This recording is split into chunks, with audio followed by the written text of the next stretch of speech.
Question number 3 asks how much torque does the string apply to the disc. So this is the string, and right here it's applying a force. This is the lever arm, and the formula for torque is just force. It's the tangential force. This is applied at a point right here that's tangent to this circle and perpendicular to this lever arm. It's the force multiplied by the length of that lever arm. We need the force in newtons and the lever arm in meters. Here's the formula. This is, explains force applied, which is string tension, and then the radius at which it's applied. This was the string tension calculated from the previous question, and this is the radius of the disc. Multiply them together and you get torque equals 0.098. I said meter dot newtons. It could be newton dot meters or newton meter, meter newtons. Really doesn't matter, but whatever you do, don't call it joules because it's not energy.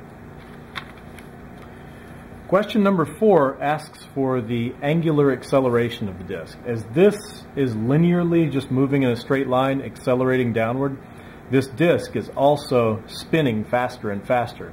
Angular acceleration means how many more degrees does it rotate through as every second goes by, or more precisely, since we're not dealing in degrees, how many more radians does it rotate through with every second that goes by. Now, first of all, in number 4, I want to show how to convert from angular acceleration. Well, no. We have linear acceleration from number 1. It was 0.014 meters per second. That's how fast this is accelerating downward linearly. We know the radius of the disc is 0.05 meters.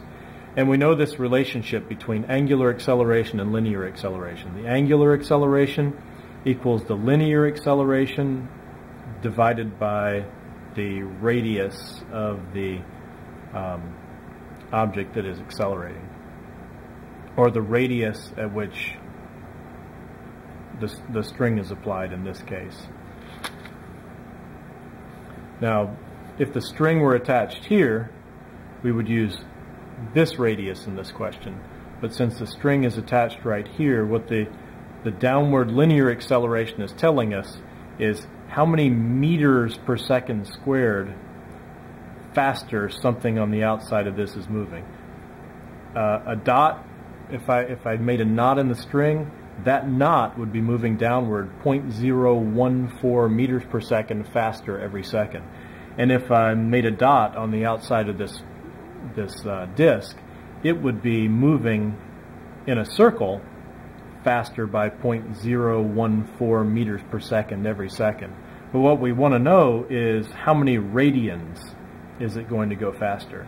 And since a radian is the angle subtended by this arc, and this arc that I'm highlighting right here has a length equal to the radius. If we know how many meters per second faster this is going, and we divide that by how many meters this radian is, then we get how many radians per second faster that's moving every second. Now, if that doesn't make much sense to you, and you can memorize this relationship, you can still solve these problems. So, this was from number 1.